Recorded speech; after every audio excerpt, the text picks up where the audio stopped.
नमस्कार दोस्तों, मेरा नाम है विमल सिंह बालाजी। स्टडी अड्डा में आप सभी का स्वागत। बिहार शिक्षक भर्ती फेज 2 सामाजिक अध्ययन का टॉपिक वाइज वीडियो हम आज से स्टार्ट कर रहे हैं।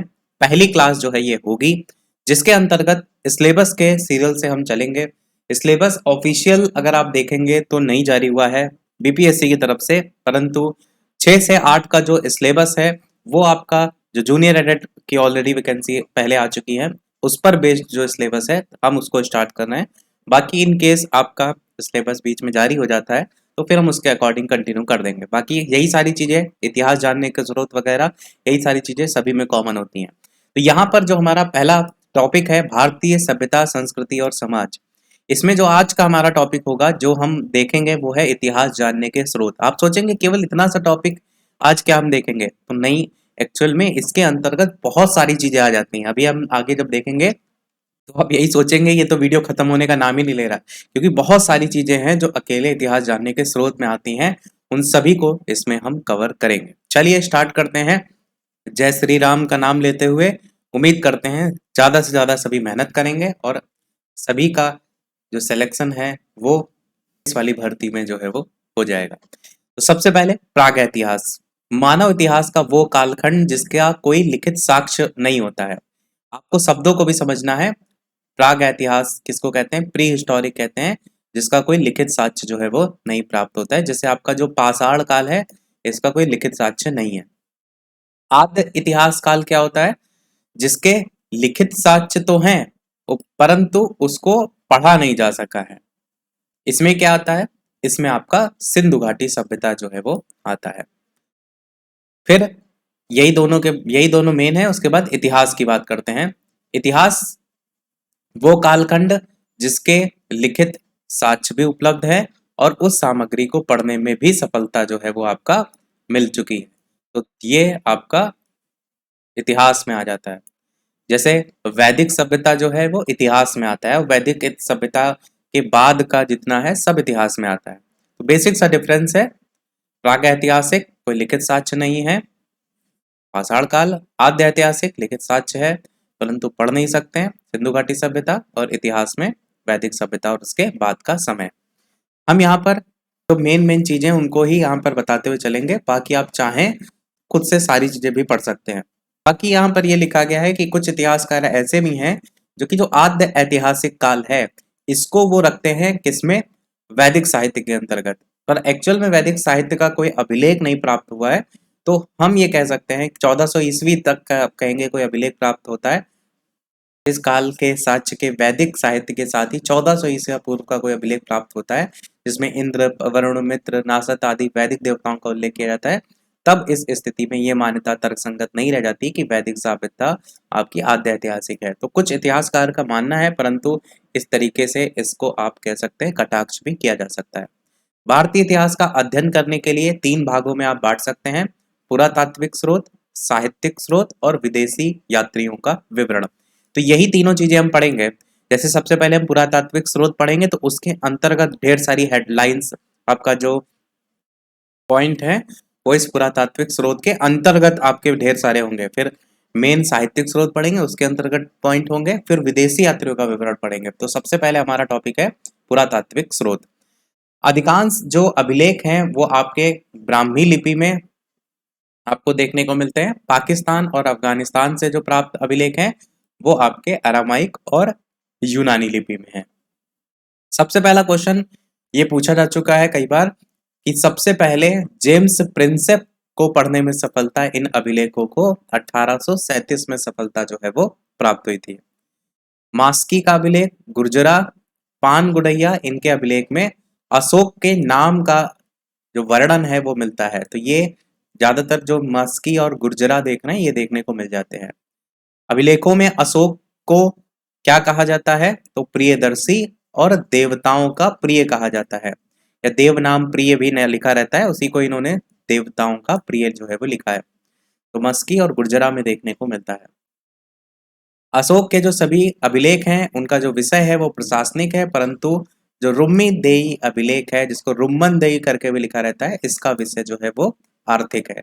अब आप सोचेंगे कि यह प्रशासनिक, आर्थिक, ये सब भी पढ़ना पड़ेगा। बिल्कुल पढ़ना पड़ेगा। 6 से 8 के लेवल पर आप पढ़ रहे हैं तो ये उम्मीद रखिए कि पेपर आपका 9-10 से ऊपर का लेवल का ही आपको देखने को मिल सकता है। 1 to 5 अभी देख चुके हैं। तो जब आप तैयारी हाई लेवल की करते हैं तो आप बेसिक लेवल वाली चीजें आसानी से कर ले जाते हैं। तो आप सोचिए कि हम वही सब पढ़ लें कि सिंधु घाटी सभ्यता, ये हड़प्पा, मोहनजोदड़ो, ये सब हर पेपर में आप पढ़ के जा रहे हैं, पर अब पूछा नहीं जाता है। अब पेपर का पैटर्न बदल रहा है, तैयारी भी आपको बदलते हुए पैटर्न के आधार पर करनी पड़ेगी। तो वही आपको याद रखना है, रुमनदोई अभिलेख का विषय आर्थिक है। महत्वपूर्ण अब कुछ अभिलेख हैं जिनको आपको एकदम रट के रखना है दिमाग में अपने। हाथी गुम्फा अभिलेख, तिथि रहित अभिलेख था ये। कौन से वंश से संबंधित है? खारवेल वंश से। और इसके शासक कौन? तो कलिंग नरेश। जूनागढ़ अभिलेख, जिसको गिरनार अभिलेख भी कहते हैं, ये आपका यवन वंश और रुद्रदामन इसके शासक। ज्यादातर ये जो पूछे जाते हैं, ये ऊपर के दो बहुत पूछे जाते हैं, हाथी गुम्फा और जूनागढ़। नासिक अभिलेख, सातवाहन वंश, गौतमी बलश्री इसके शासक। प्रयाग स्तंभ लेख वंश गुप्त वंश है और शासक इसके समुद्रगुप्त है। कई बार पूछा जाता है समुद्रगुप्त की विजयों का वर्णन जो है वो कहाँ से मिलता है? तो प्रयाग प्रशस्ति अभिलेख कह लीजिए या प्रयाग स्तंभ लेख कह लीजिए, तो याद रखिएगा। ऐहोल अभिलेख की बात करते हैं, वेरी वेरी इंपॉर्टेंट। तो चालुक्य वंश से संबंधित है और पुलकेशिन द्वितीय जो है इसके शासक हैं। मंदसौर अभिलेख, मालवा जो है इसका वंश है और यशोवर्मन जो है इसके शासक हैं। ग्वालियर अभिलेख, प्रतिहार जो है इसका वंश है और भोज इसके शासक हैं। ये भी बहुत पूछा जाता है, भीतरी और जूनागढ़ का अभिलेख। ऊपर जो आया था जूनागढ़ का, वो गिरनार अभिलेख करके था, वो यवन से संबंधित था, रुद्रदामन शासक से संबंधित था। ये वाला जो अभिलेख है भीतरी और जूनागढ़ का, ये गुप्त शासक, गुप्त वंश से संबंधित है और स्कंदगुप्त इसके शासक। देवपाड़ा अभिलेख सेन वंश से संबंधित है, विजय सेन इसके शासक। आगे तो इन्हीं के बारे में लिखा है, तो एक बार इनको देख लीजिए, इनको याद जरूर रखिएगा। अब बात करते हैं आगे। तो प्रयाग जो प्रशस्ति अभिलेख है, या प्रयाग ना कहकर प्रशस्ति अभिलेख कहें, तो उसमें प्रसिद्ध कौन कौन से हैं? तो रुद्रदामन का गिरनार अभिलेख, खारवेल का हाथी गुम्फा अभिलेख, समुद्रगुप्त का प्रयाग प्रशस्ति अभिलेख, सातवाहन राजा पुलुवामी का नासिक गुफा लेख, ये सब आपके प्रशस्ति अभिलेखों में जो है वो आते हैं। गुप्त शासकों का इतिहास अधिकतर उनके अभिलेखों के आधार पर ही लिखा गया है। यवन राजदूत जिसका नाम है हेलियोडोरस, इसका बेस नगर से प्राप्त जो गरुड़ स्तंभ अभिलेख है, इससे 2री सदी ईस्वी के मध्य भारत में भागवत धर्म के मौजूद होने का प्रमाण मिलता है। तो क्वेश्चन ऐसे ही बन जाते हैं, आप कहेंगे कि कहाँ से क्वेश्चन आ गया कि भागवत धर्म का जो प्रमाण है वो कौन से अभिलेख से मिलता है? तो गरुड़ स्तंभ अभिलेख जो है उससे मिलता है। मध्य प्रदेश के एरण से प्राप्त अभिलेख में गुप्त काल में सती प्रथा की जो जानकारी है वो किससे मिलती है? एरण अभिलेख से मिलती है। मध्य प्रदेश का एरण से प्राप्त अभिलेख, वहां से किसमें मिलती है? गुप्त काल में मिलती है सती प्रथा की जानकारी। गुप्तकालीन उदयगिरी स्थित वराह की मूर्ति पर हूण शासक तोरमाड़ का लेख आपको अंकित देखने को मिलता है। सबसे पहले भारतवर्ष का उल्लेख कलिंग नरेश खारवेल के हाथी गुम्फा अभिलेख से प्राप्त होता है। भारतवर्ष का उल्लेख सबसे पहले दुर्भिक्ष की जानकारी देने वाला अभिलेख था सौगौरा अभिलेख। दुर्भिक्ष की जानकारी सौगौरा अभिलेख। सबसे पहले भारत पर होने वाला जो हूण आक्रमण था उसकी जो जानकारी मिलती है वो स्कंदगुप्त के भीतरी स्तंभ लेख से मिलती है। सबसे पहला जो भारत पर हूण आक्रमण हुआ था। सती प्रथा का पहला साक्ष्य, ये भी ऊपर आया भी था, इसको जरूर याद रखिएगा। 510 ईस्वी के एरण अभिलेख। सेनापति कौन था? तो भानुगुप्त की पत्नी से प्राप्त होता है। वह सेनापति भले ना पूछा जाए पर अभिलेख ज्यादा इंपॉर्टेंट है। तो एरण अभिलेख से सती प्रथा का पहला साक्ष्य मिलता है। रेशम बुनकर की श्रेणियों की जानकारी कहाँ से मिलती है? तो मंदसौर अभिलेख से मिलती है रेशम बुनकर की श्रेणियों की जानकारी। विदेशी अभिलेख की अब बात करते हैं, तो इस चीज को समझिए। हमारा अभी पहला ही पॉइंट चल रहा है जो अभिलेख के साक्ष्य हैं, उसके अंतर्गत ही अब विदेशी अभिलेख भी आ गए हैं। अब विदेशी अभिलेख में सबसे पुराना अभिलेख 1400 ईसा पूर्व का है और एशिया माइनर में बोक जकोई से प्राप्त आपका ये हुआ है। तो इसको याद रखिएगा क्योंकि सबसे पुराना है एशिया माइनर में बोक जकोई करके। इसमें वरुण, मित्र, इंद्र और नासत्य देवताओं का नाम देखने को मिलता है। पारसी पोलिस तथा बेहुस्तून अभिलेखों से ज्ञात हुआ कि ईरानी सम्राट द्वारा प्रथम ने 516 ईसा पूर्व में सिंधु घाटी के क्षेत्र पर अधिकार कर लिया था। तो ये आपको इस अभिलेख से जानकारी देखने को मिलती है, सिंधु घाटी सभ्यता के क्षेत्र पर अधिकार से संबंधित। मिस्र में तेलुवल अमनों में मिट्टी की तख्तियां मिली हैं, जिन पर बेबीलोनिया के कुछ शासकों के नाम उत्कीर्ण हैं, जो कि ईरानी और भारत के आर्य शासकों के नाम जैसे आपको देखने को मिलते हैं। तो बस यही 2-3 ही अभिलेख हैं, तो चाहे तो आप याद रख सकते हैं, जब विदेशी हैं तो एक ना एक हो सकता हो आपको देखने को मिल जाए। अब यहाँ पर मूर्तिकला की बात की गई है। मूर्तिकला की बात करें तो मूर्तिकला में मौर्य काल में आप देखेंगे तो निर्मित जो विभिन्न मूर्तियां हैं, जैसे ग्वालियर की मणिभद्र की मूर्ति, धौली का हाथी, परखम का यक्ष, दीदारगंज की यक्षिणी, ये सब प्रसिद्ध कलात्मक पुरातात्विक साक्ष्य के रूप में मूर्तिकला के अंतर्गत आपके आते हैं। ये सब मौर्य काल के हैं। इसी प्रकार गांधार कला और मथुरा कला के कनिष्क की सिर विहीन मूर्ति से तत्कालीन वस्त्र विन्यास की जानकारी मिलती है। तो आपसे ये पूछा जा सकता है वस्त्र विन्यास की जानकारी कहाँ से, तो गांधार कला और मथुरा कला के कनिष्क की सिर विहीन मूर्ति से। चौथा आपका स्रोत है मुद्राएं, क्योंकि मुद्रा से भी तो जानकारी हमें मिलती है। आपको ही खुद से सोचना है कि हमें अगर प्राचीन स्रोत के बारे में कि पहले कैसा रहा होगा सदियों पहले, तो कहाँ कहाँ से स्रोत मिल सकते हैं। तो पहले तो अभिलेख होते हैं, उनके में सारी चीजें लिखी रहती हैं। इसके अलावा बहुत सी मूर्तियां निकलती हैं, खुदाई में निकलती हैं, तो उससे हमें जानकारी मिलती है। इसी प्रकार मुद्राएं जो होती हैं उस पर भी आप देखेंगे कई मुद्रा होती हैं, पीछे उसमें राजा महाराजा का साइन मिल जाता है। तो ये सभी स्रोत हैं। तो भारतीय इतिहास का ज्ञान मुख्यतः मुद्राओं पर आधारित है। प्राचीन भारत में सोना, चांदी, तांबा, सीसा और पोटीन के बने सिक्के आपके देखने को मिलते थे। यद्यपि भारत में सिक्कों की प्राचीनता का स्तर 8वीं सदी ईसा पूर्व तक है, परंतु नियमित सिक्के 6ठी सदी ईसा पूर्व से ही आपको प्रचलन में देखने को मिलते हैं। प्राचीनतम सिक्कों को आहत सिक्के कहा जाता है। ये क्वेश्चन देखने को कहीं मिल चुका है किसी पेपर में। साहित्य में इन्हें काशार्पण कहा गया है। ये अधिकांशतः चांदी के हैं, जिन पर ठप्पा लगाकर विविध आकृतियां आपकी उकेरी जाती हैं। हिंदी बैक्टीरियाई शासक जो थे, उन्होंने सबसे पहले सिक्कों पर लेख अंकित कराया था। तो इस तरीके के क्वेश्चन बन जाते हैं कि किन्होंने सबसे पहले सिक्कों पर लेख अंकित कराया, तो हिंदी बैक्टीरियाई शासक।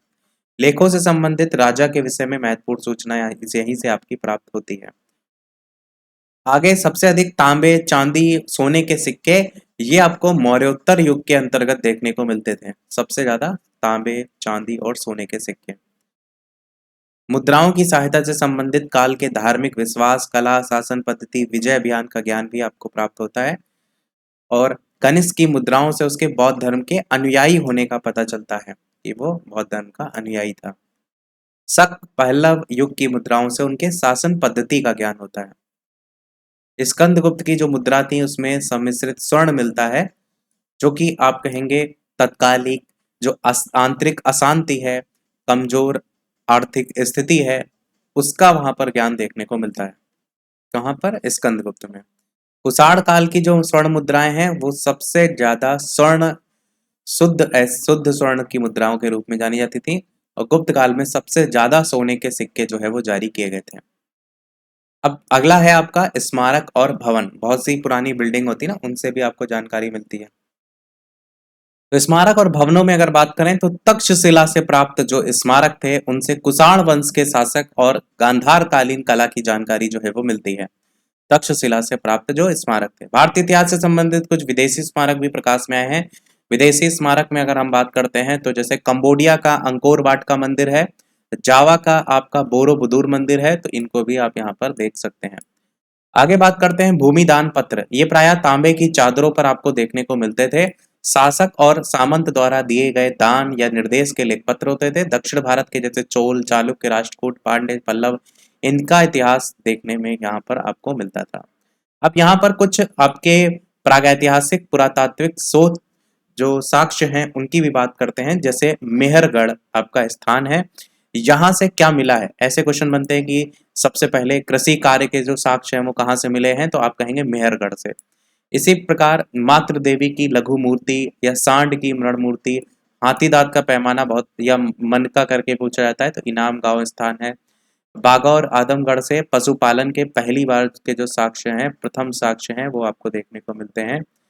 हड्डी के औजार आपको चिरान से देखने को मिलते हैं। बुर्ज होम से गर्त आवास देखने को मिलता है।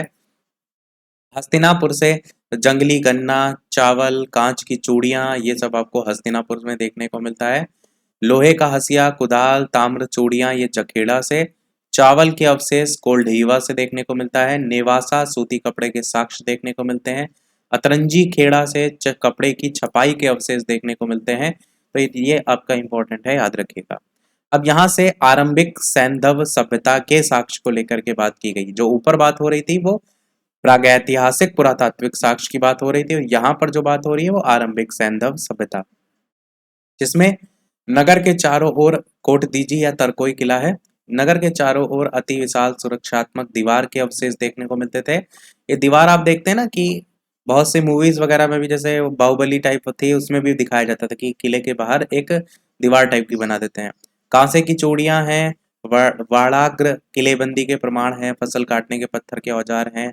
लीवान नामक क्षेत्र में पत्थर के औजार बनाने का कारखाना है। गेहूं, जौ, मूंग, मसूर, मटर के दाने, सब यहीं से देखने को मिलता है। रहमान डेयरी आयताकार नगर और नियोजित ढंग से बने मकान, सड़कें, नालियों के अवशेष, सुरक्षात्मक विशाल दीवार, मुहरे, फिरोजी, नीलम के मनके, ये सब आपको रहमान डेयरी से देखने को मिलता है। मेहरगढ़ से आपका, ऊपर मैंने भी मेहरगढ़ शायद इसमें दिखाया था क्या, इसमें मेहरगढ़ सबसे पहला देखिए क्या था, प्रारंभिक कृषि कार्य के साक्ष्य। अब यही मेहरगढ़ यहाँ पर भी है, और यहाँ पर देखेंगे तो मातृ देवी की मृण मूर्ति देखने को मिलती है। इसी प्रकार मुंडी गाक, यहाँ पर धूप में सुखाई गई मिट्टी की ईंटें हैं। महल नुमा दो विशाल भवन है। मातृ देवी की मृण मूर्ति यहाँ पर भी आपको देखने को मिल रहा है। कांसे की मूर्तदार कुल्हाड़ियां देखने को मिल रहा है। इसी प्रकार अमरी, अब यहाँ पर आप देखेंगे तो बहुत से ऐसे भी हैं जो एक से ज्यादा में कॉमन भी देखने को मिलेंगे, तो थोड़ा सा डिफरेंट लगे वो आप याद रख सकते हैं। जैसे पत्थर और मिट्टी के ईंटों के मकान हो गया, या कुबड़े बैल के चित्र वाले बर्तन है, बारहसिंगा के साक्ष्य, ये सब अमरी से मिलता है। इसके अलावा दम्ब सादात, बड़े बड़े ईंटों के घर, पक्की जो मिट्टी है उसकी मुहरे, चित्रित बर्तन, तांबे की वस्तुएं, यहाँ भी देखिए कुबड़े बैल हैं, चित्रयुक्त बर्तन है। राना खुंदई करके बालाकोट से विशाल इमारत के अवशेष, कुबड़े बैल वगैरह, यहाँ पर वैसे कई जगह कॉमन है, तो आपको ज़्यादा कंफ्यूजन होगी, तो कोशिश ये कीजिएगा जो जो अलग हैं उनको याद रखिएगा। अब चित्रकला की बात करते हैं। अजंता की प्रसिद्ध विश्व जो प्रसिद्ध चित्रकला का पता है 1819 में अंग्रेज सैनिक टुकड़ी से जो है वो पता चला था। मद्रास सेना के मेजर थे रॉबर्ट गिल, उनको 1844 में चित्रों की नकल का कार्यभार जो है वो सौंपा गया था। मद्रास सेना के मेजर थे रॉबर्ट गिल। 1915 ईस्वी में लेडी जो हरिंगम हैं, उन्होंने अजंता फ्रेस्कोज नामक पुस्तक में अजंता के चित्रों को प्रकाशित जो है वो किया था। अब यहाँ से हमारा दूसरा पोर्शन स्टार्ट हो रहा है, साहित्यिक स्रोत। वापस से हम एक बार ऊपर आपको ले जा करके दिखाते हैं कि जो हमने बताया था स्टार्टिंग में कि जो आपका ये पूरा डिवाइड है वो 3 भागों में है। सबसे पहला था पुरातात्विक स्रोत, जो कि हम देख चुके हैं। अब दूसरा हम देखेंगे साहित्यिक स्रोत। अब साहित्यिक स्रोत में जैसे आपके ऋग्वेद, यजुर्वेद, ये सब साहित्यिक स्रोत है ना, तो वो सब आ जाएंगे। फिर लास्ट में सबसे विदेशी यात्री देखेंगे। तो बढ़ते हैं साहित्यिक स्रोत की तरफ। और लाइक सभी लोग अवश्य करते रहिएगा। कोशिश हम अपनी तरफ से पूरी कर रहे हैं कि सारी चीज़ें आपको बेहतर से बेहतर प्रोवाइड करा सकें, बस आपका इतना सा काम है। फ्री में सारी चीज़ें हम आपको दे रहे हैं, कोई पेड कोर्स, पेड क्लासेस कुछ है नहीं। तो लाइक तो सभी लोग कर ही सकते हैं। और पीडीएफ के लिए हो सकता है कुछ लोग कहें तो एक छोटा सा लक्ष्य रखते हैं हम, 700 लाइक जैसे कंप्लीट होंगे आपके पीडीएफ हम टेलीग्राम चैनल पर भेज देंगे। तो साहित्यिक स्रोत की बात करते हैं।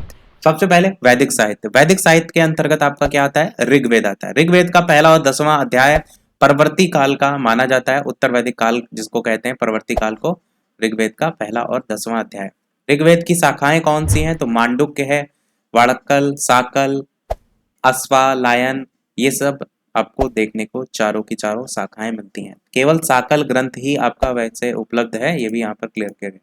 अच्छा, आप अभी तक किसी और एग्जाम की तैयारी करते हैं तो वहां पर केवल ऋग्वेद, यजुर्वेद, सामवेद, अथर्ववेद आपने पढ़ लिया, उनके अंतर्गत पढ़ लिया, बस हो गया। यहाँ पर ऐसा नहीं है, यहाँ पर ऋग्वेद की शाखाएं भी आपको देखिए पढ़ने को पड़ेंगी। अब ऋग्वेद के अंतर्गत 10 मंडल हैं आपके, और मंत्र की बात करें या सूक्त भी कई बार लिखा रहता है, तो 1028 आपको देखने को मिलते हैं। ऋग्वेद देवताओं की प्रार्थना हेतु मंत्रों का संग्रह के रूप में जाना जाता है। ऋग्वेद के जो ब्राह्मण हैं ये जरूर आपको याद होने चाहिए, कौन कौन से हैं? ऐत्रेय ब्राह्मण और कौशिकी ब्राह्मण, ये आपको याद रहना है। इसका 9वां मंडल सोम से संबंधित है और इसके द्वितीय से सप्तम अध्याय के जो मंत्र हैं वो अधिकांशतः ऋषियों के एक ही परिवार द्वारा जो है वो रचे गए हैं। इसके 3 मंत्रों की रचना त्रसद त्रसदस्यु, अजमीढ़ और पुरुमीढ़ इन्होंने जो है वो की थी। ऐत्रेय ब्राह्मण का एक और नाम है पंचिका करके, वो भी आप यह देख सकते हैं। ऋग्वेद के जो उपनिषद हैं, ऊपर जो आया था वो आपके ब्राह्मण थे, यहाँ पर जो है वो उपनिषद की बात हुई है। तो ऐत्रेय और कौशिकी यहाँ पर लिखा है और ऊपर जो लिखा था ऐत्रेय और कौशिकी वो ब्राह्मण करके लिखा था, नाम वही है, बस अलग अलग तरीके से इन्होंने लिख दिया है। ऋग्वेद के आरण्यक भी ऐत्रेय और कौशिकी ही लिखा हुआ है। ऋग्वेद न केवल भारतीय आर्यों की बल्कि सप्तम समस्त आर्य जाति की प्राचीनतम रचना है। विद्वानों के अनुसार इसकी रचना आर्यों ने जो है वो पंजाब में की थी, इस चीज को याद रख सकते हैं। चारों जो वेद हैं उसमें सबसे प्राचीन वेद आपसे पूछा जाता है तो कौन सा है? ऋग्वेद है। इसमें कितने मंडल हैं? तो टोटल 10 मंडल हैं। इसमें कितने अष्टक हैं? तो 8 अष्टक हैं। कितने मंत्र हैं? 10,600 मंत्र हैं। और कितने सूत्र हैं? सूत्र नहीं, सूक्त, तो 1028 सूक्त हैं। यही ऊपर बताया था ना मैंने कि जो 1028 मंत्र लिखा था इसी को सूक्त भी कहते हैं। ऋग्वेद की जो रचना काल है वो कब से कब तक जाना जाता है? तो 1500 ईसा पूर्व से 1000 ईसा पूर्व के बीच जाना जाता है। ऋग्वेद का दूसरा और 7वां मंडल सर्वाधिक प्राचीन है और पहला और 10वां मंडल सबसे बाद का है। ऋग्वेद के 9वें मंडल को हम सोम मंडल भी जो है वो कहते हैं। ऋग्वेद के 9वें मंडल को सोम मंडल भी जो है वो कहा जाता है। ऋग्वेद की और 5 शाखाएं हैं, साकल, आश्वालायन, मांडुक्य, संखायन, वास्कल, ये सब शाखाएं हैं। ऋग्वेद के 10वें मंडल के पुरुष सूक्त में सबसे पहले वर्ण व्यवस्था का उल्लेख आपको मिलता है, ये चीज को याद रख सकते हैं। पुरुष सूक्त में वर्ण व्यवस्था का उल्लेख 10वें मंडल में मिलता है। गायत्री मंत्र तो आपको पता ही है, पूछा जाता है। प्रसिद्ध गायत्री मंत्र सावित्री का उल्लेख ऋग्वेद में ही आपको देखने को मिलता है। अब अगला है आपका सामवेद। सामवेद के अंतर्गत आरण्यक देखेंगे तो जैमिनी और छांदोग्य आपको देखने को मिलेगा। ब्राह्मण में देखेंगे तो जैमिनी, छांदोग्य, षड्वेश और पंचवेश आपको ये 4 देखने को मिलेंगे। तो ये तो आपको देखने को मिल ही जाते हैं, तो ये तो जरूर याद होने चाहिए। उपनिषद में अगर आप देखेंगे तो छांदोग्य उपनिषद और कैनो उपनिषद इस तरीके से डिवाइड है। सामवेद के पाठ की अगर बात करें तो कौथम संहिता, राणायनीय संहिता, राणायनीय संहिता और जैमिनीय संहिता। इसमें ऋग्वेद के ही अधिकांश मंत्रों के संगीतबद्ध किया गया है। सामवेद को भारतीय संगीत का प्राचीनतम स्रोत भी जो है वो आपका कहा जाता है। इस चीज को समझिएगा कि जो हाईलाइट कर रहे हैं ऐसा नहीं केवल उसको पढ़ना है, ये उपनिषद, सामवेद के पाठ ये सब आपको रटना है, क्योंकि यहाँ हाईलाइट हम केवल वो चीज कर रहे हैं जो इम्पोर्टेंट में भी बहुत ज्यादा इंपॉर्टेंट है। आगे कुल 1810 छंद हैं, 20 अध्याय हैं, 75 छंदों को छोड़कर बाकी सब ऋग्वेद में आपके उपलब्ध हैं। फिर अगला आता है यजुर्वेद। यजुर्वेद दो इसके शाखाएं या भाग हैं, एक कृष्ण यजुर्वेद और शुक्ल यजुर्वेद। कई बार पेपर में पूछा जा चुका है। जो कृष्ण यजुर्वेद है इसका जो ब्राह्मण है उसको हम कहते हैं तैतरीय ब्राह्मण, और शुक्ल यजुर्वेद का ब्राह्मण जो है ये है शतपथ ब्राह्मण। कई बार सही मिलान करने को ही आ जाता है कि एक तरफ आपको इस तरीके से लिखा रहता है और एक तरफ उसके ब्राह्मण लिखे रहते हैं और सही मिलान करना होता है। तो ये याद रखिएगा, कृष्ण यजुर्वेद, शुक्ल यजुर्वेद। आरण्यक, बृहदारण्यक, मैत्रायणी और तैत्तिरीयारण्यक ये आपके आरण्यक में आएंगे। कृष्ण यजुर्वेद के भी उपनिषद हैं जिसमें तैत्तिरीय, कठोपनिषद, श्वेता श्वेताश्वतर उपनिषद, मैत्रायणी उपनिषद, ये सब इसके उपनिषद में आएंगे। शुक्ल यजुर्वेद देखिए यहाँ पर कृष्ण है, यहाँ पर शुक्ल है, और ये कृष्ण शुक्ल ये इसी में ही आते हैं, जो शाखाएं हैं उसमें। इसके अंतर्गत देखेंगे तो बृहदारण्यक उपनिषद और ईश उपनिषद यही दोनों आते हैं, उसमें 4 आते हैं। कृष्ण यजुर्वेद के पाठ की अगर बात करते हैं तो कपिलस्थल, काठक संहिता, कट संहिता, तैत्तिरीय संहिता ये आपके इसके पाठ में आते हैं। और शुक्ल में मध्यान्ह और कर्ण ये आपको देखने को मिलते हैं। यजुर्वेद में यज्ञ कर्म कांड की चर्चा देखने को मिलती है। ये पूछा भी जाता है कि यज्ञ का उल्लेख किस में किया गया है। यजुर्वेद आपके पद्य और गद्य दोनों में लिखे गए हैं, ये भी कई बार पूछा जाता है कि कौन सा ऐसा वेद है जो पद्य और गद्य दोनों में लिखा गया है, तो यजुर्वेद। कृष्ण यजुर्वेद की 4 शाखाएं हैं, तैत्तिरीय, काठक, कपिस्थल और मैत्रायणी। शुक्ल यजुर्वेद की जो प्रधान शाखाएं हैं उसका नाम है मध्यान्ह और कण्व। शुक्ल यजुर्वेद की संहिताओं के जो रचयिता हैं उनका नाम है वज वजसनेयी। तो इसके पुत्र जिनका नाम है याज्ञवल्क्य। तो नाम मेन याज्ञवल्क्य याद रखना है, इसीलिए इसे वाजसनेयी संहिता के नाम से भी जो है वो जाना जाता है। शुक्ल यजुर्वेद की संहिताओं, इसमें केवल मंत्रों का ही समावेश है। अब चौथा आपका है अथर्ववेद। अथर्ववेद का जो ब्राह्मण है वो आपका है गोपद ब्राह्मण। आरण्यक, इसका कोई आरण्यक आप कहेंगे नहीं है। उपनिषद, इसमें जो सबसे ज्यादा इंपॉर्टेंट है वो मुंडको उपनिषद है। मांडुक्य भी आपको देखने को मिल जाता है और प्रश्न उपनिषद है, सबसे ज्यादा मुंडको देखने को मिलता है। अथर्ववेद के जो पाठ है उसमें सौनकी और पैपलाद करके आपको देखने को मिलेगा। इसका दूसरा नाम ब्रह्मवेद भी है।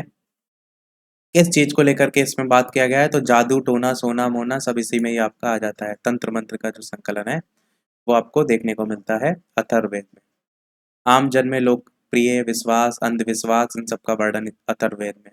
मनुष्य के विचार, अंधविश्वास सब इसमें आता है। 20 मंडल हैं, 731 ऋचाएं हैं और मंत्र देखेंगे तो 5987 मंत्र है।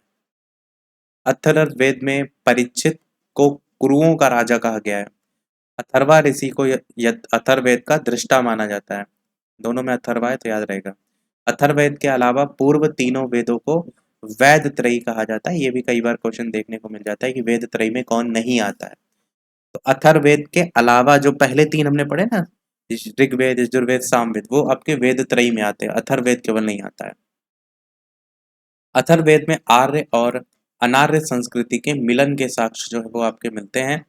जैसे मूलतः अंधविश्वास, जादू टोना आदि में विश्वास नहीं करते हैं, किंतु बाद में उत्तर वैदिक काल उन्होंने अनेक अनार्य जो विश्वास है उनको भी अपना लिया था। मतलब स्टार्टिंग में नहीं था, बाद में अपना लिया था। अथर्ववेद में कई महाजनपदों का भी उल्लेख देखने को मिलता है। अब ऐसे क्वेश्चन बन सकता है कि महाजनपदों का उल्लेख कौन से वेद में है, ऋग्वेद, यजुर्वेद, सामवेद, अथर्ववेद या इनमें से कोई नहीं, तो अथर्ववेद में मिलता है। तभी मैंने कहा कि लाइन टू लाइन कहीं से भी क्वेश्चन बन सकता है। अब आपका अगला पॉइंट है ब्राह्मण ग्रंथ। जो हमारे चारों वेद थे वो समाप्त हुए। ब्राह्मण ग्रंथ की बात करें तो इसकी रचना मुख्यतः गद्य में आपको देखने को मिलती है। गद्य का मतलब समझते हैं ना, जो पैराग्राफ या पैसेज बेस्ड होता है, और जो पद्य होता है वो कविता होती है। आगे इनका मुख्य उद्देश्य होता है वेदों और धर्मानुष्ठान की व्याख्या करना, इसलिए ब्राह्मण ग्रंथ को कर्म कांड प्रधान कहा जाता है, अर्थात ये वेदों के कर्मकांडी भाग के रूप में भी जाने जाते हैं। ऐतरेय ब्राह्मण में एक आ गया कि कुरु सम्राट सदैव 64 योद्धाओं से घिरा रहता है जो उसके पुत्र और पौत्र हैं। शतपथ ब्राह्मण में इस बात का उल्लेख किया गया है, पांचाल नरेश सौड़ सात्रास्थ द्वारा अश्वमेघ यज्ञ संपन्न कराए जाते हैं। समय 6033 बख्तरबंद योद्धाओं से रचित था। इन बातों से तत्कालीन समाज का पता चलता है। एक एक लाइन के तौर पर लिखा गया है वैसे इसमें। इसी तरीके शतपथ ब्राह्मण में कृषि संबंधी जो कर्मकांड है उसके बारे में बताया गया है। 4 से लेकर 24 बैलों से चलने वाले हलों का उल्लेख भी इसी में किया गया है। ब्राह्मण ग्रंथों के विस्तृत अध्ययन से ये भी पता चलता है कि जो महत्वपूर्ण यज्ञ थे जैसे अश्वमेघ यज्ञ और राजसूय यज्ञ आदि का मूल उद्देश्य था कृषि उत्पादन को बढ़ाना। कृषि तकनीक के कारण कृषि उपज का अर्ध शेष हुआ होगा, जिसकी पृष्ठभूमि पर महाजनपदों का क्रम उदय होगा। ऐसा कुछ खास नहीं इसमें। राजसूय यज्ञ के दौरान राजा 12 स्त्रियों के घर जाता था। चलने वाले हलों का उल्लेख व्यापक कृषि कार्य का पता चलता है। बस उसमें इतना ही है। चलिए अब हम एक इसी की चीज को एक चार्ट के तौर पर देखते हैं। एक तरफ आपको ब्राह्मण वेद और उपवेद लिखे हैं, एक तरफ वेद लिखे हैं, एक तरफ उसमें कौन से उपवेद आते हैं और एक तरफ उनमें कौन से ब्राह्मण आते हैं। तो जो सबसे पहले ऋग्वेद। ऋग्वेद की अगर बात करें तो उसमें आयुर्वेद आता है उपवेद के रूप में, और ब्राह्मण ऐतरेय ब्राह्मण, कौशिकी ब्राह्मण। ऊपर अभी हम पढ़ के आए हैं वही चीज यहाँ पर शॉर्ट में लिखी गई, तो आपको याद करने में आसानी रहेगी। और अगला यजुर्वेद है जो कि धनुर्वेद इसके अंतर्गत उपवेद है, और तैत्तिरीय ब्राह्मण, शतपथ ब्राह्मण वो इसमें आता है। इसके बाद बात करते हैं सामवेद, तो ये आपका गंधर्व वेद इसका उपवेद है। और इसकी अगर बात करें तो पंचवेद, षडवेद, जैमिनी और छांदोग्य ये आपके ब्राह्मण में आता है। अथर्ववेद की बात करते हैं, उपवेद आपका शिल्प वेद है और गोपद ब्राह्मण में आता है। ये जो आप चार्ट यहाँ पर देख पा रहे हैं स्क्रीनशॉट लेकर रख लीजिए और इसको एकदम रट के रखिएगा, क्योंकि यहाँ से क्वेश्चन बनने के चांसेस काफी ज्यादा होंगे। आगे बात करते हैं 12 रत्न 12 रत्न एक्चुअल में यहाँ पर अलग अलग नाम है और उनको किसी न किसी प्रकार से संबोधित किया जाता है। जैसे पुरोहित है तो राजा का प्रमुख परामर्शदाता, सेनानी सेना का प्रमुख, ग्रामीण ग्राम का सैनिक पदाधिकारी, महिषी जो है राजा की जो पत्नी होती थी उसको महिषी कहा जाता था। ये थोड़ा सा डिफरेंट है, उनको याद रख सकते हैं जो थोड़े से डिफरेंट है। राजा का सारथी सूत है, प्रतिहार छत्री, कोषाध्यक्ष संग्रहित है, कर एकत्र करने वाला अधिकारी भागदूत है, अक्षवाप धुत अधिकारी या लेखा अधिकारी को कहा जाता है। इसके अलावा गोपीकृत वन के अधिकारी को कहते हैं, पालागल राजा के मित्र को कहते हैं। तो ये आपको यहाँ पर अष्ट या 12 रेटिन्स रेटनिन्स जिसको हम 12 रत्न कहते हैं वो दिखाई देते हैं। ऋग्वेद में कुछ शब्द भी हैं उल्लेखित, उनकी बात की गई है। जैसे इंद्र शब्द उल्लेखित संख्या 250 है, शब्द आपका यव है उल्लेखित संख्या 15 है, अग्नि का 200 है, ब्राह्मण का 14 है, वरुण का 30 है, क्षत्रिय का 9 है, इसी प्रकार सोम का 114 है। वैसे सारे ना याद रख के जो मेन है, जैसे इंद्र ज्यादातर देखने को मिल जाता है, ब्राह्मण देखने को मिल जाता है, सोम वगैरह देख सकते हैं, तो गिने चुने ही आप याद रख सकते हैं। इसी प्रकार आगे भी हैं कृषि, व्यास, गौ, मित्र, समिति, अश्व, सूर्य, गौड़, आर्य 36 है आपका। अगला आपका है आरण्यक। इसका संबंध किससे है? तो इसका संबंध आपका है रहस्यवाद, ब्रह्म विद्या, यज्ञों की प्रतीकात्मकता, जीवन मृत्यु आत्मा, इनसे। बाकी ये चीज भी यहाँ क्लियर लिखी गई है कि इनकी रचना जो है वो जंगलों में हुई है, इसलिए इसका नाम आरण्यक पड़ा है। आरण्यक जंगल होता है ना, ज्यादातर आरण्यक ब्राह्मण ग्रंथों में ही प्राप्त आपके होते हैं। आरण्यक ये ब्राह्मण ग्रंथों का अंतिम भाग होता है जिसमें दार्शनिक एवं रहस्यात्मक विषयों का वर्णन आपको देखने को मिलता है। कौन कौन से आरण्यक हैं वो एक बार देख लीजिए। ऐत्रेय, सांख्यायन, तैत्तिरीय, बृहदारण्यक या जैमिनी या छांदोग्य, ये सब। अब यहाँ से आपको उपनिषद देखने को मिलेंगे। इसका अर्थ होता है नजदीक बैठना, यानी गुरु के निकट बैठ करके जो ज्ञान प्राप्त किया जा गया हो। इनकी संख्या वैसे तो 108 बताई जाती है, लेकिन इसमें 13 ही प्रमुख है। उपनिषद आपके गद्य और पद्य दोनों में होते हैं। इन्हें वेदांत भी कहा जाता है, भारतीय दर्शन के मुख्य आधार भी हैं। अधिकांश जो उपनिषद हैं उनको प्राक बौद्धकालीन माना जाता है। इसमें शाश्वत आत्मा, ब्रह्मा, आत्मा परमात्मा के बीच संबंध, विश्व की उत्पत्ति संबंधित रहस्यवादी सिद्धांत, इसका विवरण जो है वो दिया गया है। सबसे ज्यादा जो इम्पोर्टेंट है वो ये बात है कि कुल उपनिषदों की संख्या कितनी है, तो 108 है। इसको आपको एकदम रट के रखना है। सत्यमेव जयते कौन से उपनिषद से लिया गया है, तो मुंडको उपनिषद से लिया गया है। मैत्रायणी उपनिषद में त्रिमूर्ति और चातुर आश्रम सिद्धांत का उल्लेख किया गया है। बृहदारण्यक उपनिषद में याज्ञवल्क्य और तथ्य गार्गी का संवाद आपको देखने को मिलता है। कठोपनिषद में यम और नचिकेता का संवाद देखने को मिलता है। ये भी कई बार पूछा जा चुका है, कठोपनिषद और बृहदारण्यक वाला। अब यहाँ से हमारा अगला टॉपिक है वेदांग। वेदांग की बात करते हैं तो वेदों का सही अर्थ अगर आपको समझना है तो उसके लिए वेदांगों की रचना हुई। मुंडको उपनिषद के अकॉर्डिंग वेदांग की संख्या कितनी है, तो वेदांग की संख्या कुल 6 है। कौन कौन से हैं? शिक्षा, कल्प, व्याकरण, निरुक्त, छंद, ज्योतिष, ये 6 वेदांग हैं। संख्या पे भी ध्यान दीजिएगा। जैसे अभी पहले उपनिषद पढ़ के आए, वहां पर आपको 118 देखने को मिले, 108 देखने को मिले कुल उपनिषदों की संख्या, वहां 108 थे, वेदांग देखेंगे तो 6 है। उपनिषद एक व्यक्ति और एक काल की रचना नहीं है। गार्गी और मैत्री जैसी विदुषी महिलाओं ने उपनिषदों के निर्माण में महत्वपूर्ण योगदान दिया था। ऐसे सूत्र जिसमें विधि नियम का प्रतिपादन किया गया जाता है उसे कल्प सूत्र कहते हैं। कल्प सूत्र के भी भाग होते हैं 4। कौन कौन से वो यहाँ पर दिए गए हैं। स्रोत, और इसके अंतर्गत भी टाइप दिए गए, वैसे मेन ही याद रखिए, स्रोत सूत्र, ग्रह सूत्र, धर्म सूत्र और सुलभ सूत्र। बाकी अंतर्गत का याद चाहें तो आप देख सकते हैं, बहुत ज्यादा डिटेल में याद कर नहीं पाएंगे, इसलिए आपकी इच्छा पर है। अब अगला है स्मृतियां। सबसे प्राचीन स्मृति कौन सी है, ये क्वेश्चन कई बार पूछा जा सकता है। तो ये आपका मनुस्मृति हो जाएगा, सबसे प्राचीन स्मृति। रचना इसकी 200 ईसा पूर्व से 200 ईस्वी के बीच देखने को मिलती है। याज्ञवल्क्य स्मृति भी महत्वपूर्ण ग्रंथ है। नारद और पराशर की स्मृतियों से गुप्त काल के बारे में जानकारी जो है वो मिलती है। बृहस्पति और कात्यायन की स्मृतियां भी गुप्त काल की ही आपकी कृति हैं। ये हमारा जो है स्मृतियां भी समाप्त हुआ। अब एक और चार्ट है नदियों के प्राचीन और नवीन नाम। प्राचीन नाम की बात करें तो वितस्ता जो है वो झेलम नदी का नाम है। मतलब वर्तमान में नाम झेलम देखने को मिलता है, परंतु पहले जो नाम हुआ करता था वो वितस्ता था। चिनाब का प्राचीन नाम अस्किनी था। व्यास का जो प्राचीन नाम है वो आपका विपासा था। रावी का प्राचीन नाम परसुणी था। सतलज का प्राचीन नाम सतुद्री था। काबुल का प्राचीन नाम कुभा। ये ऊपर की जो चार देख रहे हैं ना, ये ज्यादा इंपॉर्टेंट है। कुर्रम का कुर्मू, गोमल का गोमती, ये भी याद रखिएगा। घग्गर का भी याद रखिएगा। दृष्टवती, ये आपको देखने को मिलते हैं। झेलम भी। तो ये सब आपके नदियों के प्राचीन और नवीन नाम। अब बात करते हैं वेदांग और उनकी विशेषताएं। तो वेदांग की अगर बात करते हैं तो आपका जो छंद वेदांग है उसकी विशेषता है वेद के पैर के रूप में जाने जाते हैं। कल्प जो है वो वेद के हाथ माने जाते हैं। ज्योतिष वेद की आंखें मानी जाती हैं।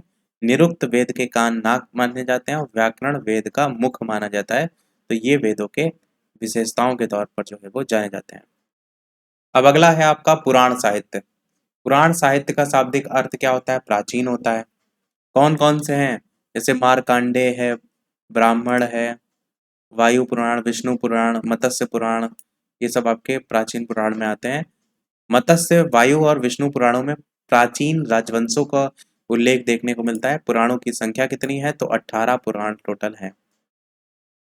और संकलनकर्ता जो थे उनका नाम था लोमहर्ष। उनके पुत्र भी थे, पर नाम ज्यादातर इन्हीं का ही देखने को मिलता है। पुराणों के 5 तत्व भी हैं, वो भी यहाँ देख पाएंगे। मत्स्य पुराण में सातवाहन वंश के विषय में जानकारी मिलती है, इस बात को याद रखिएगा, क्योंकि मत्स्य पुराण सबसे ज्यादा प्राचीन और प्रामाणिक पुराण के रूप में जाना जाता है। इसलिए मत्स्य पुराण से मौर्य वंश और गुप्त वंश की जानकारी मिलती है। देखिए, मौर्य मत्स्य नहीं, विष्णु पुराण से। इस बात को समझिए कि मत्स्य पुराण से सातवाहन वंश के बारे में जानकारी मिलती है और विष्णु पुराण से मौर्य वंश और गुप्त वंश की जानकारी मिलती है। अंतिम स्वरूप पुराणों को गुप्त काल में दिया गया था। पुराणों के अध्ययन से तो जानकारी मिलती ही है, वो तो पता ही है आपको। और रचयिता लोमहर्ष मैंने बताया है, उसका पुत्र भी थे, वो भी चाहें तो याद रख सकते हैं। टोटल 18 पुराणों की संख्या बताई, परंतु केवल 5 ऐसे पुराण थे जिसमें मत्स्य पुराण, वायु पुराण, विष्णु पुराण, ब्राह्मण पुराण और भागवत में ही राजाओं की वंशावली आपको देखने को मिलती है। तो ये 5 ही आपके मेन हैं। अब अगला हमारा यहाँ से टॉपिक स्टार्ट हो रहा है महाकाव्य। महाकाव्य में आपका क्या आता है? रामायण आता है सबसे पहले। तो रामायण की अगर बात करें तो आदि काव्य है। रचना 2री शताब्दी के लगभग, संस्कृत भाषा में वाल्मीकि के द्वारा की गई थी। स्टार्टिंग में 6000 श्लोक थे, बाद में 24,000 श्लोक हो गए इसमें। इसीलिए इसे चतुर्विंशति सहस्त्री संहिता के नाम से जाना जाता है। इस संस्कृत में क्वेश्चन बहुत पूछा जाता है कि किसे जाना जाता है, तो ध्यान रखिएगा। महाभारत की बात करें तो इसकी रचना 4वीं शताब्दी के लगभग महर्षि वेदव्यास व्यास जी के द्वारा जो है वो की गई थी। प्रारंभ में 8800 श्लोक थे, इसलिए इसे जय संहिता कहा जाता है। ध्यान दीजिएगा कि जो ऊपर था नाम वो है चतुर्विंशति सहस्त्री संहिता, महाभारत जो है वो आपका जय संहिता। यहाँ पर श्लोकों की संख्या कितनी थी? तो 24,000 श्लोकों की संख्या थी, इसलिए भारत कहा जाने लगा था। इसे भारत कहा जाने लगा। कालांतर में इसमें श्लोकों की संख्या 1,00,000 हो जाने पर महाभारत या सत सहस्त्री संहिता भी जो है वो कहा जाने लगा था। इसी को ही नाम जो ऊपर वाला था वो चतुर करके था, यहाँ पर देखेंगे तो सत करके है, क्योंकि श्लोकों की संख्या कितनी हो गई थी? 1,00,000। 1,00,000 संख्या हो जाने पर महाभारत या सत शास्त्री संहिता कहा जाता है। तो ये नाम ध्यान रखिएगा। महाभारत का प्रारंभिक उल्लेख ये कहाँ पर मिलता है? तो आश्वालायन ग्रह सूत्र में देखने को मिलता है। सूत्र की बात करते हैं। इस साहित्य की रचना ईसा पूर्वी 6ठी शताब्दी के आसपास की गई थी। सूत्र ग्रंथों का कल्प भी कहा जाता है, ये बता चुके हैं हम आपको। बाकी कल्प सूत्र बताया था कि जिसमें नियम और विधि का प्रतिपादन होता है, वो कल्प सूत्र में आते हैं। षड दर्शन उपनिषद के दर्शन को भारतीय ऋषियों ने 6 भागों में बांटा है, इसीलिए षड दर्शन के नाम से जो है वो जाना जाता है। इसमें आत्मा, परमात्मा, जीवन, मृत्यु से संबंधित दार्शनिकता देखने को मिलती है। स्मृतियां जो है वो वेदांग और सूत्रों के बाद स्मृतियों का उदय हुआ है, तो इसे धर्मशास्त्र भी जो है वो कहा जाता है। सबसे प्राचीन स्मृति कौन सी? मनुस्मृति है, इसको ध्यान रखिएगा। मनुस्मृति के भाष्यकार क्रमशः मेघातिथि, भारुचि, कुल्लुक भट्ट और गोविंद राय हैं। याज्ञवल्क्य स्मृति के भाष्यकार अपरार्क, विश्वरूप, विज्ञानेश्वर, ये आपको देखने को मिलते हैं। अब यहाँ से स्मृतियां, उनके वर्ष भी दिए गए हैं, जिसमें आप देखेंगे तो मनुस्मृति का समय 200 से 200 ईसा पूर्व, और ऊपर मैंने बताया भी था कि सबसे प्राचीन मनुस्मृति ही है और इसलिए सबसे पहले टाइम उसी का लिखा है। फिर याज्ञवल्क्य स्मृति 100 से 300 ईसा पूर्व, नारद स्मृति 300 से 400, पराशर स्मृति 300 से 500, बृहस्पति स्मृति 300 से 500, कात्यायन स्मृति 300 से 600। इसके अलावा प्राचीन दर्शन की भी बात करते हैं, उसके प्रवर्तक कौन थे और उससे संबंधित ग्रंथ। ये चार्ट आपका बेहद महत्वपूर्ण है क्योंकि यहाँ से क्वेश्चन आपके ज्यादातर पूछे भी जाते हैं। सांख्य दर्शन के प्रवर्तक कौन थे? कपिल थे। सूत्र इसका क्या है? सांख्य सूत्र है। न्याय दर्शन के गौतम थे, न्याय सूत्र। वैशेषिक के पड़ाद मुनि, वैशेषिक सूत्र। योग दर्शन के पतंजलि, योग सूत्र। पूर्व मीमांसा के जैमिनी, मीमांसा सूत्र। उत्तर मीमांसा के बादरायण और ब्रह्म सूत्र। तो यहाँ पर आपका सूत्र भले ना पूछे पर प्रवर्तक सबसे ज्यादा इंपॉर्टेंट है, तो प्रवर्तक सारे जरूर आपको याद होने चाहिए कि कौन से दर्शन के कौन प्रवर्तक थे। अब कुछ अन्य साहित्य की भी बात कर लेते हैं। जातक ग्रंथों में बुद्ध की पूर्व जन्म की कहानी आपको देखने को मिलती है। हीनयान का प्रमुख ग्रंथ कथावस्तु है, जिसमें महात्मा बुद्ध का जीवन चरित्र, उनके कथानक के बारे में बात किया गया है। बौद्ध ग्रंथ अंगुत्तर निकाय और जैन ग्रंथ भगवती सूत्र से 16 महाजनपदों के बारे में पता चलता है। इस बात को भी ध्यान रखना है आपको। जैन साहित्य को आपका आगम कहा जाता है, इस बात को याद रख सकते हैं, बाकी तो बता ही दिया था। अर्थशास्त्र के लेखक आपको पता ही है, चाणक्य। कौटिल्य भी इन्हीं का नाम है, विष्णुगुप्त भी इन्हीं का नाम है। मौर्यकालीन जो इतिहास की जानकारी है वो यहीं से मिलती है। देखिए आगे जब हम मौर्य काल पढ़ेंगे तो मौर्य काल से संबंधित ये सारी चीजें पढ़ेंगे। अभी हम क्या पढ़ रहे हैं? इतिहास के स्रोत, इसलिए इन सभी का नाम देखने को मिल रहा है। संस्कृत साहित्य में जो ऐतिहासिक घटनाएं हैं उनका जो सबसे पहले प्रयास किया था वो कल्हड़ ने किया था, संस्कृत साहित्य को लेकर के। कल्हड़ द्वारा जो रचित पुस्तक है वो राजतरंगिणी है। संबंध कश्मीर के इतिहास के बारे में इसमें बात की गई है। अष्टाध्यायी आप जानते हैं, संस्कृत भाषा व्याकरण की पहली पुस्तक है। लेखक इसके जो है वो पाणिनि है। मौर्य के पहले का इतिहास और मौर्य युगीन राजनीतिक जो अवस्था है उसकी जानकारी इससे जो है वो आपकी मिलती है। कात्यायन की गार्गी संहिता एक ज्योतिष ग्रंथ है, फिर भी इसमें भारत पर होने वाले यवन आक्रमण का उल्लेख मिलता है। पतंजलि पुष्यमित्र शुंग के पुरोहित थे, इनके महाभाष्य से शुंगों के इतिहास का पता चलता है, तो इस बात को भी याद रखिएगा। और अश्वघोष की बुद्धचरित, बाण भट्ट का हर्षचरित्र, वाकपति का गौड़वहो, विल्हड़ का विक्रमांक देवचरित, पदम गुप्त का नव सांक चरित, जयानक कृत पृथ्वीराज रासो, पृथ्वीराज विजय, ये सब इसी में इम्पोर्टेंट है। विष्णु शर्मा का आप जानते हैं पंचतंत्र की कहानियां फेमस हैं, वही पंचतंतु शॉर्ट में लिखा है यहाँ पर। अच्छा, इसमें विभिन्न लघु कहानियों के माध्यम से नीतियुक्त श्लोकों द्वारा एक राजा के उद्दंड राजकुमार को विष्णु शर्मा ने शिक्षा प्रदान की है। अगर दिमाग यानी किसी प्रकार का क्वेश्चन बने कि किससे संबंधित उल्लेख है। मुद्रा राक्षस विशाख दत्त में मौर्य वंश की जानकारी प्राप्त होती है।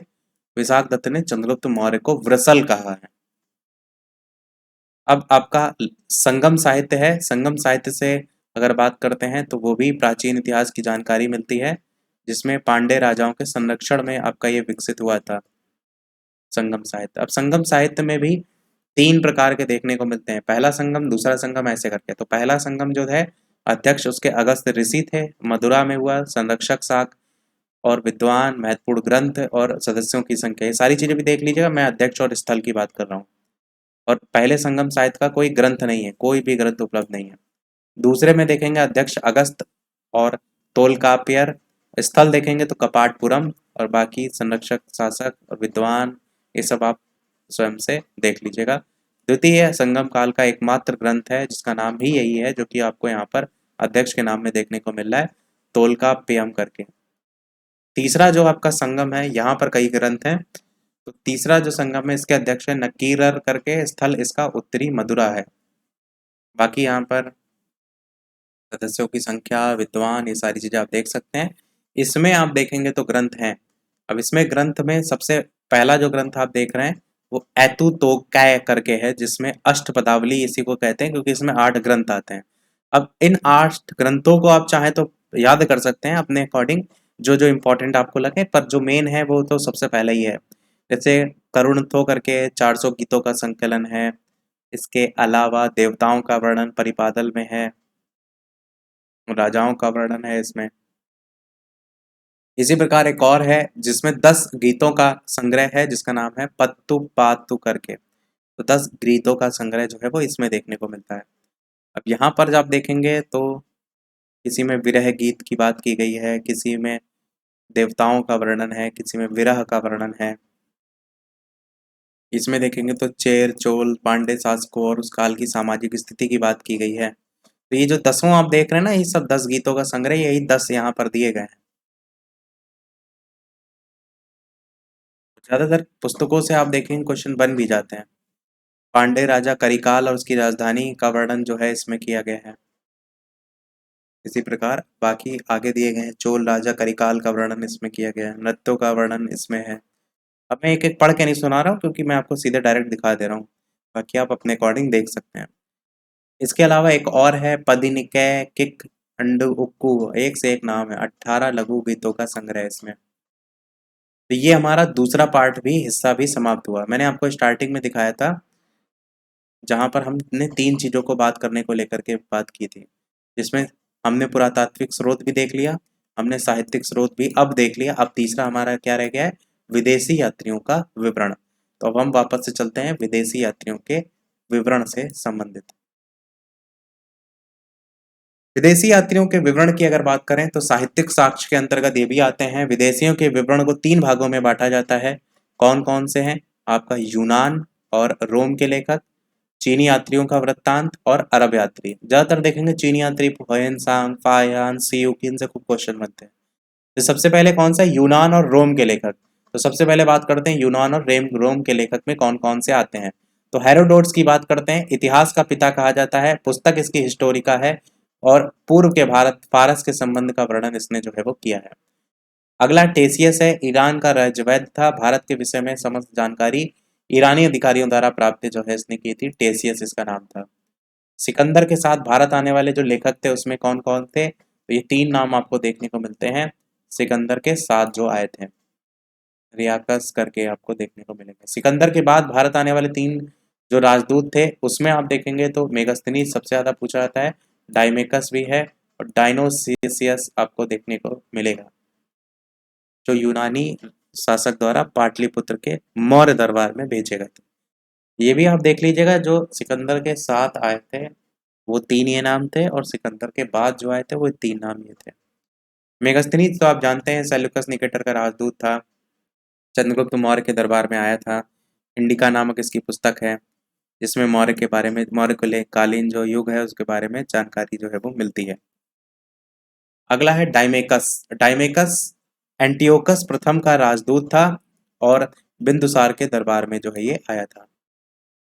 डायनोसियस डायनोसिस की अगर बात करें तो ये मिस्र नरेश टॉलमी द्वितीय फिलेडेल्फस का राजदूत था, अशोक के दरबार में जो है ये आया था। अगला पेरिप्लस ऑफ द इरिथ्रियन सी, ये एक अज्ञात लेखक था, तो नहीं पूछा जाएगा, इतना अज्ञात वगैरह नहीं आएगा। टालमी आपसे पूछा जाता है, भूगोल नामक ग्रंथ की रचना इसने की थी, इस बात को ध्यान रखिएगा। प्लिनी की बात करें तो नेचुरल हिस्टोरिका नामक जो ग्रंथ है उसकी रचना जो है इसने की थी, और पहली शताब्दी में की थी। भारतीय पशुओं, पेड़ पौधों, खनिज पदार्थों, इनका विवरण यहाँ पर मिलता है। अब दूसरा नंबर है आपका चीनी यात्री, क्योंकि रोम वाले और हमने सब देख लिया। चीनी यात्री, चीनी यात्रियों की बात करते हैं तो आपको पता है फायान, सयुंगिन, हेनसांग, इत्सिंग, यही 4 देखने को मिलते ही हैं। बौद्ध मतानुयायी चारों के चारों थे, ये यहाँ पर लिखा गया है। भारत का उल्लेख इन तुन नाम से जो है इन्होंने किया है। सबसे पहले फायान की बात करते हैं। चंद्रगुप्त विक्रमादित्य जो है, गुप्त नरेश चंद्रगुप्त विक्रमादित्य के दरबार में आया था, और मध्य प्रदेश की जनता को सुखी और समृद्ध इसने बताया था। समय भी याद रख सकते हैं। अगला सुगेउन, इसने क्या किया था, 518 में आया था ईस्वी में, और तीनों वर्षों में बौद्ध ग्रंथों की प्रतियां एकत्रित की थी।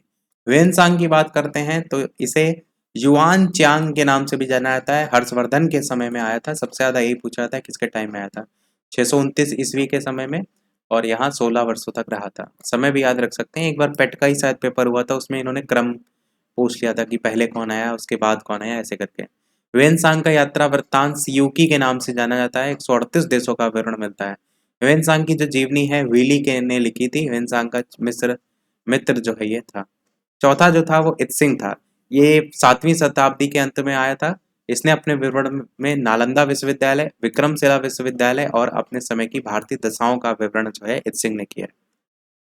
और भी चीनी यात्री हैं पर इनके बारे में ज्यादा पूछा नहीं जाता है, चाहे तो आप पढ़ सकते हैं। ये 3 और भी आपको दिए गए हैं, जिसमें तारानाथ का नाम शायद देखने को किसी पेपर में मिला हुआ है, जिसने कंगूर तंगूर और बौद्ध धर्म के इतिहास नामक पुस्तक लिखी है, तो याद रख सकते हैं। अरब यात्री, तीसरा और आखिरी। अरब यात्रियों में अलबरूनी,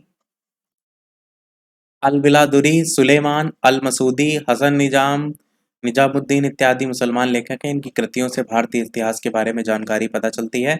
अल-बरूनी सबसे ज़्यादा इम्पोर्टेंट है क्योंकि इसका पूरा नाम सबसे पहले देखेंगे तो अबू रेहान मोहम्मद इब्न अहमद अल-बरूनी करके था। जन्म 973 में और हीवा में जन्म हुआ था। तो बाकी और कोई इसमें नहीं पढ़ना है, जितने भी आपके यहाँ पर अरब यात्री दे रखे हैं, बस अल-बरूनी पता होना चाहिए। अब वीडियो हमारा पूरा समाप्त हुआ। वीडियो में समाप्त करने से पहले एक प्रश्न हम आपसे भी पूछेंगे, परंतु हम आपको ये बता दें कि अभी हमने इतिहास जानने के स्रोत पहला टॉपिक पढ़ा है। आगे जो हम पढ़ेंगे जिसमें पाषाणकालीन संस्कृति, ताम्र पाषाणकालीन संस्कृति, वैदिक साहित्य, ये सारी चीजें मतलब आगे आने वाले वीडियोस में आपकी आएंगी। तब तक कोशिश कीजिएगा कि काफी सारी चीजें इसमें याद करने वाली हैं, उनको याद जरूर कर लीजिएगा, क्योंकि आप अभी हम टॉपिक वाइज चल रहे हैं, तो जब आगे हम प्रैक्टिस सेट कराएंगे, अगर चीजें याद होंगी आपको तो आपको प्रैक्टिस करने में और ज्यादा मजा आएगी। ये क्वेश्चन आपके लिए है, आंसर वीडियो के मेन कमेंट में बताइएगा कि किताबुल हिंद पुस्तक किसके द्वारा जो है वो लिखी गई है। और नीचे आपको ऑप्शन भी देखने को मिलेंगे, इब्ने बतूता या अल-बरूनी या फिर आपका इब्न खालदून या फिर आपका मोहम्मद अल इदरीसी। ये 4 ऑप्शन है जिसका आंसर वीडियो के मेन कमेंट में बताइएगा कौन सा जो है आपका सही होगा। तो आज के वीडियो में फिर इतना ही रखते हैं। कोई सुझाव हो तो कमेंट में अवश्य बताइएगा और वीडियो लाइक शेयर सब्सक्राइब अवश्य कीजिएगा। मिलते हैं फिर अगले वीडियो में, तब तक के लिए सभी को नमस्कार, जय हिंद।